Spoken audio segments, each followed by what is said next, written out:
Welcome to the Ed Answer Key, the podcast where in the time it takes to complete hall duty and attendance, we embark on an educational adventure for both teachers and families. So whether you're a seasoned educator or a family navigating the school system, buckle up for the Ed Answer Key.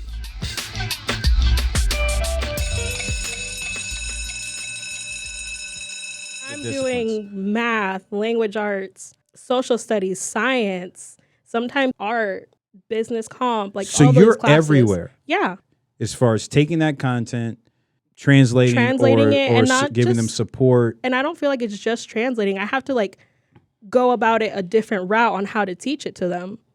To me, it sounds like you're hamstrung as far as on how much help you're going to be able to give depending upon the communication with the teacher of that class. The best way to do it was approaching and talking to them and planning together what we're going to do. What do you want me to do? How do you want me to support it? But nothing's changed. Mm-hmm. So do you feel like you need more support? Yeah, because I genuinely feel like these kids cry to me all the time of how hard this subject is. Too. And they're like, I don't understand what the teacher's saying on top of that because I don't know the language. They move too fast. They move way too fast. And one thing that irks me, this is going off topic. I'm so sorry. No, this is good. One thing that has irked me whenever I am in that classroom is it's I can't translate everything for you guys.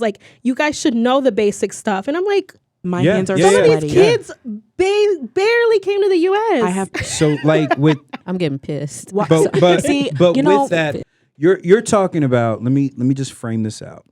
All right, so you've got a multilingual learner, and you're there as a para, and you're there with them. So what percentage would you say of your class is a multilingual learner student?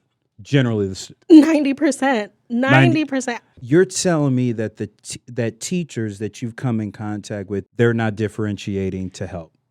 I have worked with teachers that do. The language arts teacher I work with and the math teacher that I work with, amazing. They have taught me so much, and I aspire to be like them when I grow up. They know how to differentiate instructions and how to relate to these kiddos. Meanwhile, these other teachers are like, oh, well, you don't know English? That sucks. Here's the work. Try it. And then they think that just highlighting key words is going to help them. I'm like, no, because they probably don't even know what this word means. Those ENL PDs, they used to talk about what our role was as an ENL para. That's not our role. It's not. It's not our role to the extent of what you're doing. I think Alexa is going above and beyond because she does truly value what she's doing and realizes the importance of making sure these multilingual learners understand and can be successful and not let language be the barrier.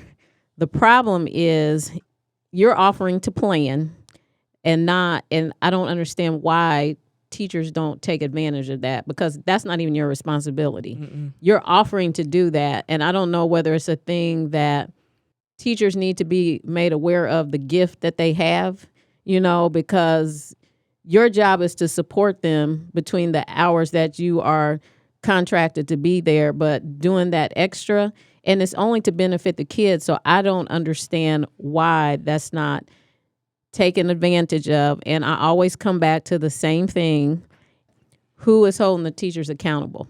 At some point, it's not your responsibility, is not the EL department head. I mean, you have that chain of command. You tell them at some point it needs to go to admin because this is ridiculous. And we're getting more and more multilingual learners. It's not going away. You're expected to do things that really a teacher should be doing because no one should be translating in every language. That's why you have PSYOP and different types of strategies to meet the needs of the students because there's more than, like you said, you got Spanish, you got Haitian Creole, there's too many different languages.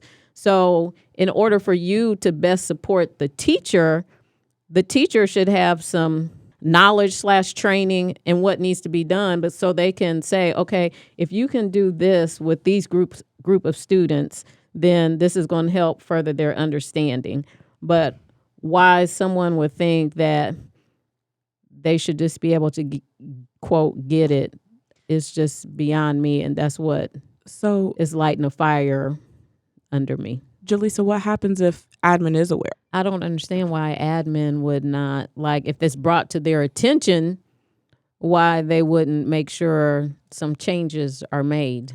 Unfortunately, it goes back to, I think my grandmother said this, the squeaky wheel gets the oil. The wheel that everyone listens to, from whoever's working at the district to the superintendent, is the parent. Unfortunately, the parent that is least equipped to advocate for their child is a parent of a multilingual learner. Yeah. Thanks so much for joining us for this episode of the Ed Answer Key. Your support means the world to us. Be sure to stay in the loop about upcoming topics by downloading our free podcast companion at www.edanswerkey.com.